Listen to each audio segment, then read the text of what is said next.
यहाँ भगवान श्री कृष्ण और अर्जुन पर आधारित एक विस्तृत और प्रेरणादायक कहानी है।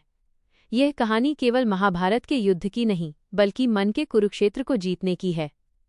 ये कहानी हमें सिखाती है कि जब जीवन में सब कुछ दांव पर लगा हो, तब निर्णय कैसे लें और भय को साहस में कैसे बदलें। जीवन का सारथी, श्री कृष्ण और अर्जुन के आत्मविश्वास की कहानी। अध्याय 1, चुनाव की दुविधा, the dilemma of choice. Kurukshetra का महायुद्ध आसन्न था। आर्यावर्त की धरती एक ऐसे संघर्ष की गवाह बनने जा रही थी जो युगों युगों तक याद रखा जाने वाला था।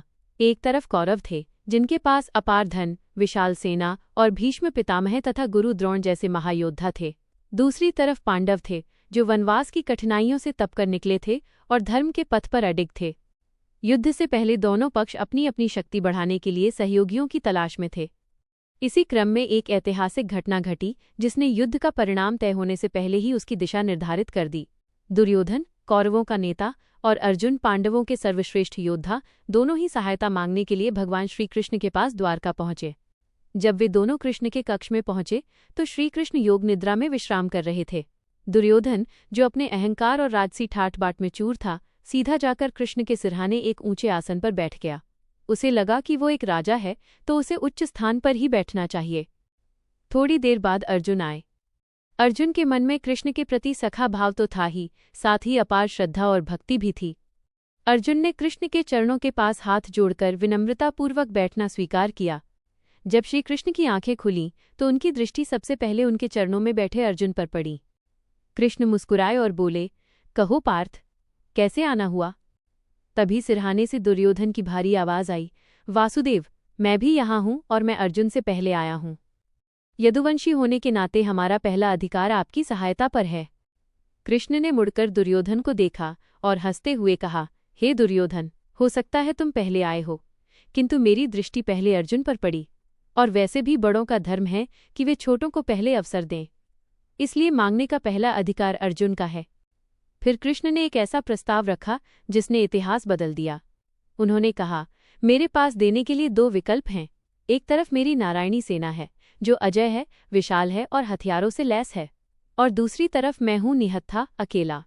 मैं इस युद्ध में शस्त्र नहीं उठाऊंगा, मैं केवल मार्गदर्शक रहूंगा। अब चुनाव तुम्हारा है अर्जुन। यहाँ एक गहरा मनोवैज्ञानिक क्षण था। दुर्योधन मन ही मन सोच रहा था, तारांकन, मुझे ये ग्वाला नहीं चाहिए जो हथियार भी न उठाए। मुझे तो वो शक्तिशाली सेना चाहिए जो मेरे शत्रुओं को कुचल सके। लेकिन अर्जुन का विचार कुछ और था। अर्जुन ने एक पल की भी देरी नहीं की। उनकी आंखों में आंसू और होठों पर मुस्कान थी। उन्होंने कहा, केशव, मुझे सेना नहीं चाहिए, मुझे आप चाहिए। मुझे उस शक्ति की नहीं, उस शक्ति के स्रोत, सोर्स की आवश्यकता है। दुर्योधन की खुशी का ठिकाना न रहा। उसे नारायणी सेना मिल गई और अर्जुन को मिला एक निहत्था कृष्ण। दुर्योधन हंसता हुआ चला गया, ये सोचकर कि उसने बाजी मार ली। उसने सोचा, पांडव मूर्ख हैं, उन्होंने शक्ति को छोड़कर एक सारथी को चुना। लेकिन वो ये नहीं जानता था कि जिसके पास साधन रिसोर्सेज होते हैं वो केवल लड़ सकता है, लेकिन जिसके पास सारथी गाइड विजन होता है वो जीतता है। अध्याय 2, विषाद का अंधकार, द डार्कनेस ऑफ डिस्पेयर। समय बीता और कुरुक्षेत्र के मैदान में दोनों सेनाएं आमने सामने आ खड़ी हुईं। शंखनाद हो चुका था। लाखों योद्धा मरने मारने को तैयार थे। अर्जुन ने अपने सारथी श्री कृष्ण से कहा, हे अच्युत, मेरे रथ को दोनों सेनाओं के बीच ले चलें ताकि मैं देख सकूं कि मुझे किनसे युद्ध करना है। कृष्ण रथ को बीच मैदान में ले गए। अर्जुन ने जब सामने देखा तो उनके हाथ से उनका प्रिय धनुष गांडीव फिसलने लगा। सामने कोई और नहीं, उनके अपने थे, भीष्म पितामह, जिनकी गोद में वे खेले थे, गुरु द्रोण, जिन्होंने उन्हें धनुर्विद्या सिखाई, उनके भाई, उनके मित्र, उनके सगे संबंधी। एक महान योद्धा जिसने तीनों लोकों को जीतने का सामर्थ्य रखा था, वह अचानक आत्मसंदेह, सेल्फ डाउट और भावनात्मक मोह, इमोशनल अटैचमेंट के भंवर में फंस गया। अर्जुन का शरीर कांपने लगा। उन्होंने कृष्ण से कहा, केशव, मैं ये युद्ध नहीं कर सकता। अपने ही गुरुजनों और भाइयों को मारकर मुझे कैसा राज्य मिलेगा? ऐसा सुख तो रक्त से सना होगा। मैं भिक्षा मांगकर जीवन यापन कर लूंगा, लेकिन अपनों का वध नहीं करूंगा। यह स्थिति आज के मनुष्य की स्थिति के समान थी। हम सभी के जीवन में ऐसे क्षण आते हैं जब हम अपनी क्षमताओं पर शक करने लगते हैं, जब हमारे सामने चुनौतियां, चैलेंजेस इतनी बड़ी हो जाती हैं कि हम भाग जाना चाहते हैं। अर्जुन का यह विषाद, डिप्रेशन केवल युद्ध के डर से नहीं था, बल्कि परिणाम रिजल्ट की चिंता और सही गलत के द्वंद्व से था। अर्जुन रथ के पिछले हिस्से में हताश होकर बैठ गए। वह हार मान चुके थे, शत्रु से नहीं, बल्कि अपने ही मन से।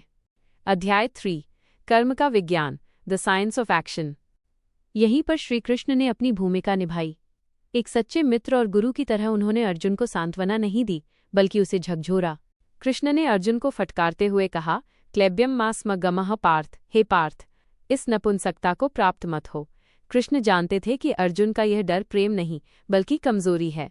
कृष्ण ने अर्जुन को जीवन का सबसे बड़ा रहस्य समझाया, जो आज भी प्रेरणा का सबसे बड़ा स्रोत है। श्रीकृष्ण बोले, अर्जुन, तुम किस बात से डर रहे हो? तुम रो रहे हो क्योंकि तुम्हें लगता है कि तुम मारने वाले हो और वे मरने वाले हैं। यह तुम्हारा अहंकार है कि तुम करता हो। संसार में परिवर्तन अटल है। जैसे मनुष्य पुराने वस्त्र त्याग कर नए वस्त्र धारण करता है, वैसे ही आत्मा पुराने शरीर को त्याग कर नया शरीर धारण करती है। मृत्यु अंत नहीं, एक रूपांतरण है। इसलिए परिवर्तन से भयभीत मत हो। और फिर कृष्ण ने वो मंत्र दिया जो सफलता का मूल आधार है। कर्मण्येवाधिकारस्ते मा फलेषु कदाचन। तुम्हारा अधिकार केवल कर्म प्रयास करने पर है, फल परिणाम पर नहीं। कृष्ण ने समझाया, अर्जुन, तुम्हारी चिंता का कारण यह है कि तुम युद्ध के परिणाम के बारे में सोच रहे हो। तुम सोच रहे हो कि जीत होगी या हार, पाप लगेगा या पुण्य। जब तुम भविष्य की चिंता में वर्तमान का कर्म छोड़ देते हो, तो असफलता निश्चित है। एक योद्धा का धर्म है युद्ध करना। एक विद्यार्थी का धर्म है विद्या ग्रहण करना। एक व्यवसायी का धर्म है व्यापार करना। जब तुम अपना ध्यान परिणाम रिजल्ट से हटाकर प्रक्रिया प्रोसेस पर लगाते हो, तो भय समाप्त हो जाता है और दक्षता एफिशिएंसी अपने चरम पर होती है। कृष्ण ने अर्जुन को स्थित प्रज्ञ स्टेबल माइंड बनने को कहा।